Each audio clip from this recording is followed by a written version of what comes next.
Hello everyone, আসসালামু আলাইকুম। Nusaiba and mummy চ্যানেলে আপনাদেরকে স্বাগতম।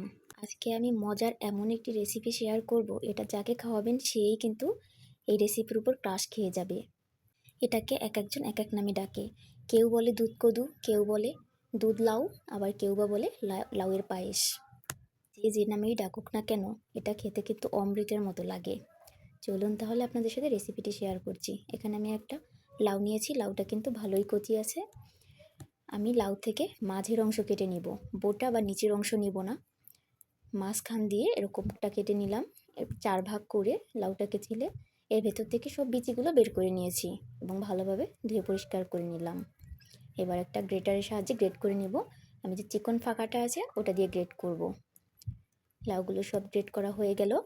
এবারে আমি এর ভেতর থেকে চিপে চিপে পানিগুলো বের করে নিব। বের করে নিলে কিন্তু লাউয়ের যে একটা কাঁচা গন্ধ থাকে, এই গন্ধটা আসবে না। কেউ খেয়ে কিন্তু বলতেই পারবে না যে এটা লাউ দিয়ে তৈরি করা হয়েছে। কেউ চাইলে কিন্তু সিদ্ধ করে নিতে পারেন। সিদ্ধ করলে এভাবে পানি চেপে বের করার দরকার হবে না, তাহলে সিদ্ধ করে পানি ঝরিয়ে নেবেন। সবগুলো আমি চিপে নিয়েছি, পানি বের করে নিলাম, এক পাশে রেখে দিলাম। এবার আমি একটা কড়াইয়ে 1 লিটার গরুর দুধ দিয়ে দিচ্ছি।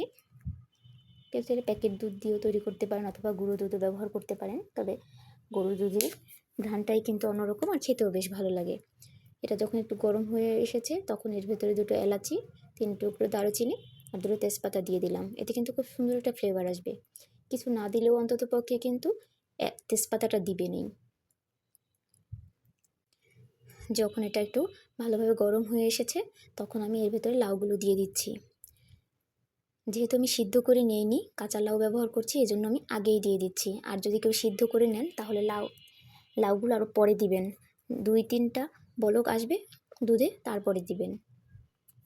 এরপর দিয়ে মাঝে মাঝে একটু নেড়ে চেড়ে দিচ্ছি। আমি এখানে আর একটু দুধ আলাদা করে রেখে দিয়েছি, জাল দেওয়ার পরেই রেখে দিলাম। এর ভেতরে 2 চামচ শুকনো চালের গুঁড়ো দিয়ে দিচ্ছি, দিয়ে একটু ভালোভাবে দুধের সাথে মিশিয়ে নিচ্ছি। এরপর এটাকে এক সাইডে রেখে দিব। এদিকে কিন্তু দুধে বলক চলে এসেছে, বারবার একটু নেড়ে চেড়ে দিব যেন নিচে লেগে না যায়।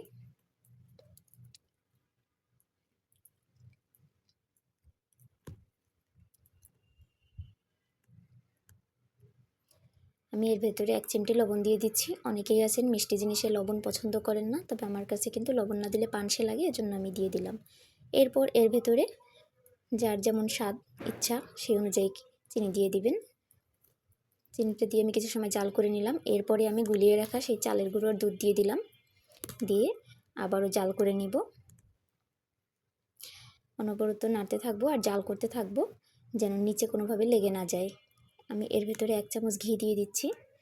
এটা পুরোটাই অপশনাল, তবে দিলে কিন্তু খেতে খুব সুন্দর একটা স্বাদ লাগবে।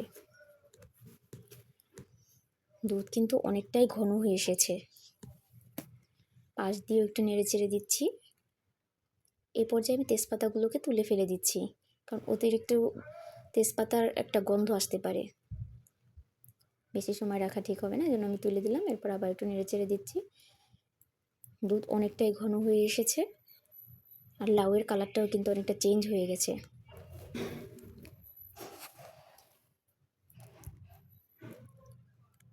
এরকম অবস্থায় যখন একটু ঝোল ঝোল থাকবে তখন আমি চুলের জালটা বন্ধ করে দিলাম, কারণ ঠান্ডা হয়ে গেলে আর একটু শক্ত শক্ত হয়ে আসবে।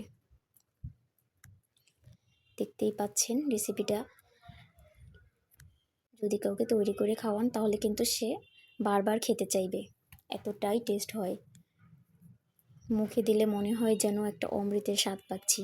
ভিডিওটা দেখার জন্য ধন্যবাদ। আল্লাহ হাফেজ, সকলে ভালো থাকবেন।